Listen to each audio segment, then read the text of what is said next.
काल आणि आज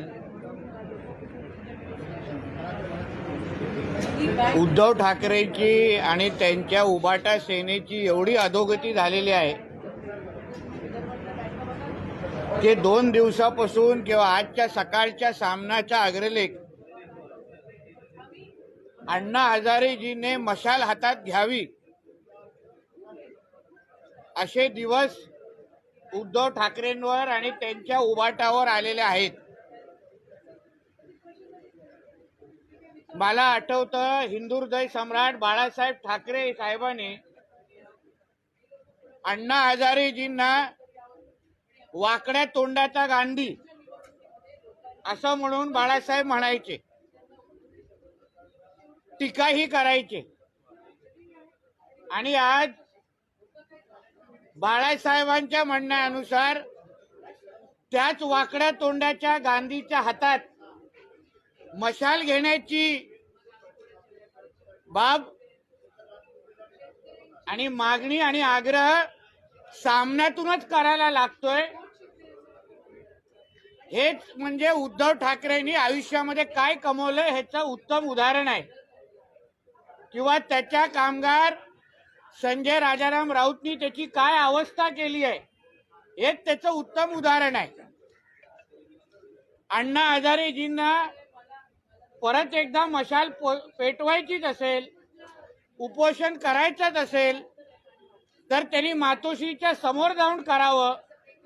कारण का सर्वात मोठा भ्रष्टाचारी, सर्वात मोठा चोर हा मातोश्रीच्या 3ऱ्या माळ्यावर बसला असल्यामुळे भ्रष्टाचाराच्या विरुद्ध लढाई लढायची असेल तर पहिला मातोश्रीच्या बाहेर जाऊन उपोषण करावं, मशाल जळावी आणि मग भ्रष्टाचार संपवण्याची भाषा करा। उद्यापासून जे 2 दिवस जे हास्य जत्रेचा महा एपिसोड उद्यापासून 2 दिवस जे सुरू होणार आहे त्याचे जे काही टीजर लॉन्च झालंय त्याच्यावर लिहिलेलं आहे की महाराष्ट्राचा कुटुंब प्रमुख। मला महाराष्ट्राचा कुटुंब प्रमुख ह्या शब्दावर आणि या पदावर आक्षेप आहे।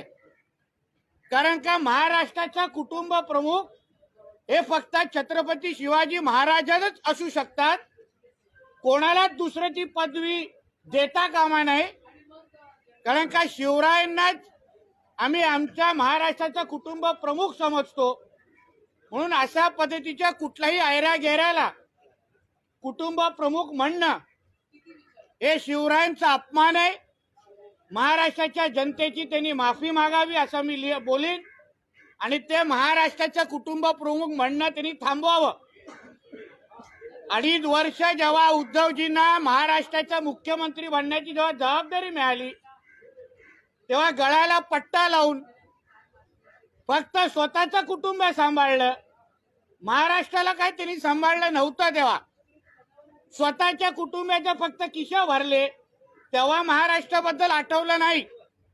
म्हणून उगाच स्वतःला मोठ्या पदवी देण्यापेक्षा आमच्या महाराष्ट्राचा कुटुंब प्रमुख हा छत्रपती शिवरायच आहे, एवढंच या निमित्ताने मी सांगेन। नीतीश जी, इसी प्रोमो में एक डायलॉग जहाँ पे उद्धव ठाकरे ने अप्रत्यक्ष रूप से मुख्यमंत्री जी को कहा है कि खेकड़े ने बांध छोड़ा, तो खेकड़ा कहा क्या मुख्यमंत्री जी को, क्या कहेंगे? ऐसा है ना, दूसरों को खेकड़ा बोलने के बजाय अभी तक शिवसेना खत्म करने का काम सुपारी किसने ली, तो उसमें पीएचडी की है उद्धव जी ठाकरे ने। कोई भी शिवसेना में आगे बढ़ता होगा, बड़ा होता होगा, उसको पैर खींचने का काम किसने किया रहेगा, तो उद्धव ठाकरे ने किया है। तो दूसरे को खेकड़ा बोलने से खुद का जो खेकड़े की जो उपमा है वो खत्म होती नहीं है। क्योंकि जो जो शिवसेना में रहे हैं, जो जो उद्धव जी को पहचानते हैं, वो सब जो उनको अच्छी तरह से मालूम है कि सबसे बड़ा खेकड़ा और खेकड़े के सारे गुण ये किसने लिए रहेंगे, तो उद्धव जी ठाकरे ने लिए रहेंगे। कुटुंब प्रमुख को लेकर उन्होंने जिस तरह का बयान कहा कि अपने आप प्रोजेक्ट कर रही है उद्धव ठाकरे को। देखिए, वापिस कहता हूं कि महाराष्ट्र का कुटुंब प्रमुख ये सिर्फ छत्रपति शिवाजी महाराज ही है, किसी और को महाराष्ट्र का कुटुंब प्रमुख खुद को कहलाने का अधिकार नहीं है। ये अपमान है। महाराष्ट्र का कुटुंब प्रमुख ऐसा किधर भी लिखा रहेगा तो उसको म्हणजे वो गलत है, उसको निकाल देना चाहिए और महाराष्ट्र की जनता की माफी मागनी चाहिए. सर, राष्ट्रवादीनं तुमच्या पाठीवर काय खूप असलेलं होतं म्हणून तुम्ही राष्ट्रवादी फोडली असा सवाल जो आहे तो उद्धव ठाकरे जे आहेत ते फडणवीसांना विचारतात. असं आहे ना, आता शेमड्या मुलांसारखं रडून काय उपयोग नाही. राष्ट्रवादी बरोबर आम्ही फार पुढे गेलेलो आहोत, म्हणून राष्ट्रवादीला आता नावं ठेवण्यापेक्षा त्याच पवार साहेबांचे पाय पकडून तुम्ही अन्य शिवसैनिकांच्या पाठीत खंजीर खुपसून तुम्ही मुख्यमंत्री झालात, तेव्हा राष्ट्रवादीच्या बद्दल टीका करायचं आठवलं नाही. दुनियाला सांगत होतात की मी शिवसेनेला मुख्यमंत्री बनवणार, पण पवार साहेबांच्या माध्यमातून प्रस्ताव स्वतःच्या नावाने दिला. म्हणून तेव्हा तुम्हाला राष्ट्रवादी आवडायची, तेव्हा तुम्हाला त्याचे नेते आवडायचे. आता कशाला राष्ट्रवादीवर टीका करता? तर आता पुण्यामध्ये आता कंत्राटी पद्धतीने सवाल ये है कि अन्ना हजारे को एक दरखास्त आज सामना के जरिए की गई है, क्या आपको वजह लगती है कि अन्ना हजारे को शिवसेना को दरखास्त देखिए, अन्ना हजारे जी को बाला साहेब ठाकरे उनके समय में वाकड़ा तोड़ने का गांधी ऐसा बोलते थे. हमको पूछिए, जब भी 95 टू 99 के गवर्नमेंट में अन्ना हजारे जी ने तभी के शिवसेना बीजेपी के गवर्नमेंट के खिलाफ, बाला साहब के खिलाफ क्या क्या भूमिका ली थी, ये शायद ये संजय राउत को मालूम नहीं होगा, क्योंकि तभी वो किधर तो और बैठा था. हम जो पुराने लोगों को पूछना चाहिए. इसलिए जिस अन्ना हजारे जी की आज प्रशंसा कर रहे हैं, उनके हाथ में मशाल देने की बात कर रहे हैं, उस अन्ना हजारे जी के बारे में बाला साहब ने पहले क्या बोला था वो पूछना चाहिए और फिर अन्ना हजारे जी को बड़ा करना चाहिए. और वही अन्ना हजारे जी को अगर आपको मशाल देना है, भ्रष्टाचार के विरुद्ध बैठाना है ना, तो सबसे पहला उपोषण उन्होंने मातोश्री के बाहर करना चाहिए, क्योंकि सबसे बड़ा स्कैमस्टर, सबसे बड़ा भ्रष्टाचारी मातोश्री के थर्ड फ्लोर पे बैठा है.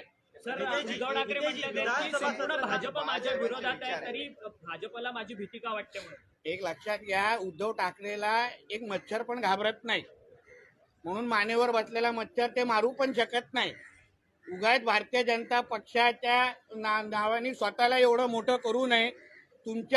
तुला एवढी हिंमत आहे, तू खरंच अगर तुम्ही मर्द आहेत ना, तर संजय राऊतच्या जागी नितेश राणेकडून इंटरव्ह्यू घेऊन दाखवा.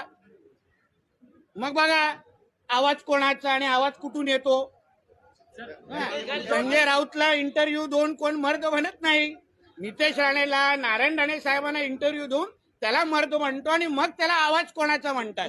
हिंमत आहे तर सांगा, उद्या मातोश्रीमध्ये आतमध्ये जाऊन इंटरव्ह्यू घेऊन दाखवू शकतो. बाबरी ज्यावेळेस पाडली गेली त्यावेळेस जबाबदारी घ्यायला पोलीस तयार बाबरी जेव्हा पाडली होती तेव्हा उद्धव ठाकरे मातोश्रीच्या एका खोलीमध्ये बसून कॅमेरा साफ करत होते. हे मी पुराव्यासकट तुम्हाला सांगू शकतो. म्हणून बाबरी तोडण्याची भाषा ह्यांनी करू नये. बाबरी तोडण्याची भाषा ही बाळासाहेब ठाकरे साहेबांना शोभते, राजसाहेबांना शोभते, जुन्या मातब्बर शिवसैनिकांना शोभते, ज्याला कॅमेराच्या पलीकडे आयुष्यच कळत नव्हतं. कॅमेरा उघडायचा, बंद करायचा, ते पण दुसऱ्यांनी दिलेला कॅमेरा असायचा, स्वतःच्या खर्चाने पण कॅमेरा नसायचा. त्यांनी बाबरी एवढी मोठी भाषा करू नये. पुरावे सकट वस्त्रारण करायचं असेल तर आवाज कोणाचा माझ्याबरोबर घेऊन दाखवा. वाढदिवस हॅपी बर्थडे मीच करीन. मग बाळासाहेबांचे विचार उद्धव ठाकरे म्हणजे बाळासाहेबांच्या विचाराच्या वर कलंक. कारण का ज्या 26 जुलैला उद्या बाळासाहेब त्यांचा इंटरव्ह्यू प्रकाशित होणार आहे, त्याच 26 जुलैला जेव्हा काही वर्षा अगोदर जेव्हा पूर आलेला, तेव्हा त्या बाळासाहेबांना घरात एकटं सोडून हेच उद्धव ठाकरे आपल्या कुटुंबाबरोबर ताजमध्ये जाऊन राहिलेले. मी स्वतः त्यांना ताजमध्ये जाऊन भेटलेलो, मी पुरावा आहे. मला रश्मी ठाकरे वहिनी लॉबीमध्ये भेटलेलं आणि मला त्यांच्या रूम मध्ये घेऊन गेलेले. म्हणून तेव्हा तुम्हाला बाळासाहेबांचे विचार वाटले नाही, तेव्हा तुमच्या वडिलांचं प्रेम वाटलं नाही. 26 जुलैला उद्याच्याच दिवशी तेव्हा वडिलांना एकटं ठेवून पूर परिस्थितीमध्ये जाऊन हॉटेलमध्ये राहायला पसंत केलं. मग उद्या कशाला बाळासाहेबांचा फोटो लावून आणि बाळासाहेबांच्या विचाराची बाता करतात. जिवंत असताना तुमच्या वडिलांची किती काळजी घेतली ह्याचे पहिले पुरावे द्या, ह्याचे पहिले इंटरव्ह्यू मध्ये माहिती द्या. नितेश जी, प्रश्न ये है कि आप क्या खुली चुनौती उद्धव ठाकरे को देने की, आप इंटरव्यू करने के लिए तैयार, आपके पास स्पष्ट मैं चुनौती दे रहा नहीं हूँ, उद्धव ठाकरे की मर्दानगी को टेस्ट कर रहा हूँ. उद्धव ठाकरे सच्ची मर्द है तो आवाज कुणाचा ये इंटरव्यू ये नीतीश राणे या राणे साहब को लेने का चांस दीजिए। अपने पगारी नौकर के सामने तो कोई भी लेगा।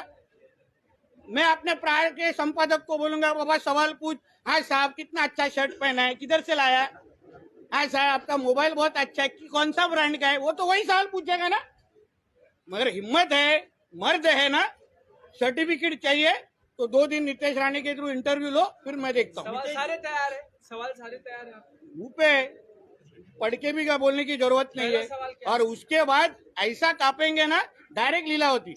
नितेश जी, सदन का दूसरा हफ्ता शुरू हो चुका, लेकिन अब तक कांग्रेस नेता विपक्ष का नाम नहीं पानी कर पा रही है, कैसे देखेंगे? देखिए, इसीलिए तो उनके जो कांग्रेस के ज्येष्ठ नेता है वो बार बार मुख्यमंत्री बदलने के स्टेटमेंट दे रहे हैं, क्योंकि कांग्रेस के अंदर जो अंदरूनी जो झगड़े चल रहे हैं उसको छुपाने के लिए मुख्यमंत्री अजीत दादा बन रहे, शिंदे साहब निकल रहे। अरे हमारा छोड़ो ना, खुद का घर के बारे में तो बताओ।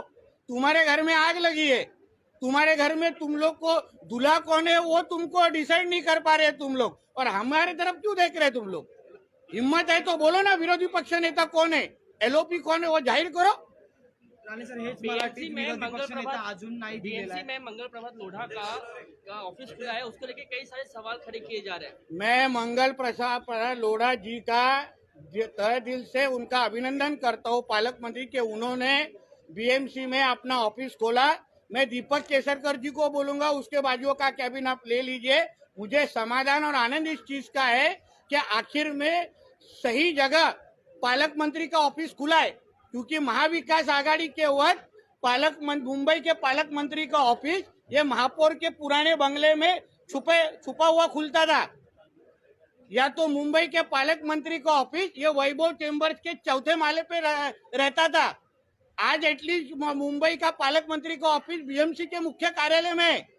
इसलिए लोढ़ा साहब के ऊपर टीका करने के बजाय वो उबाटा वाले के नेता जो है वो हमारे पेंगुइन है, उनके वो अपने सस्ते वाले कपिल सिब्बल है, उन्होंने बोलना चाहिए कि बाबा तुम्हारी सरकार थी तभी तुम महापौर के बंगले में कौन सा मुंबई चलाते थे, वैभव चेंबर्स में कौन से पालक मंत्री जाके बैठते थे। बोले मराठी तुम्हाला त्याला संपवा, आता अधिवेशन इथेच होते। फक्त विरोधी पक्ष नेता राणे सर, मराठीत विरोधी पक्ष 7 दिवस झालेले आहेत, अद्याप विरोधी पक्ष नेता जो आहे तो जाहीर झालेला नाही। मागे जेव्हा मंत्रिमंडळ विस्तार नव्हता तेव्हा हेच विरोधक काँग्रेसला फुटण्याची भीती असल्यामुळे काँग्रेस विरोधी पक्ष नेता जाहीर करत नाही। त्यांना माहिती आहे की ज्या दिवशी विरोधी पक्ष जाहीर होईल त्याच्यातले 50% आमदार हे आमच्या बाजूला येऊन बसतील, म्हणून ते काही विरोधी पक्ष नेता जाहीर करणार नाही। ते आता माहिती माझ्याकडे नाही येत आहे, आतमध्ये गेल्यावर माहिती घेतो, उत्तर देतो। पण त्यापूर्वी आता विरोधकांनी आक्रमक करायला सुरुवात केली, जसं केंद्रामध्ये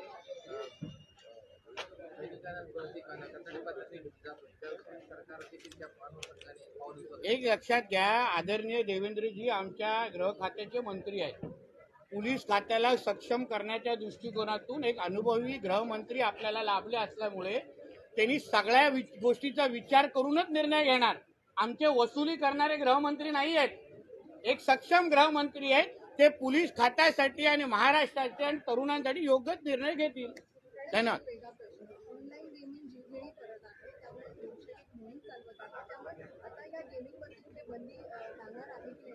निश्चित पद्धतीने कारण का ऑनलाईन गेमिंगच्याच माध्यमातून लव्ह जिहाद सारखे प्रकरण मोठ्या प्रमाणामध्ये बाहेर येत आहेत। या संबंधित पुढच्या आठवड्यात किंवा कदाचित या आठवड्यात माझी लक्षवेधी ही लागणार आहे। आमची ही मागणी आहे, या ऑनलाईन गेमिंगचा वापर आता धर्मांतरसाठी मोठ्या प्रमाणामध्ये वापरला जातोय। विशिष्ट काही गेम आहेत जे आम्हीही आयडेंटिफाय केले आहे, केंद्र सरकारने आयडेंटिफाय केली आहे, आणि ह्या सगळ्या गेमवर आता बंदी घालावी। कारण का आपल्याला माहिती असेल त्या पबजीच्याच नावाने त्या मॅडम पाकिस्तानवरून इथे आल्या प्रेम प्रकरणाच्या नावाने, आणि आज आता कळतंय की त्या कदाचित ISIच्या एजंट असू शकतात। तर हे सगळ्या गेमच्या माध्यमातून अगर हिंदू समाजाच्या विरोधात भूमिका घेत असेल तर त्याच्यावर बंदी घालावी। थँक्यू।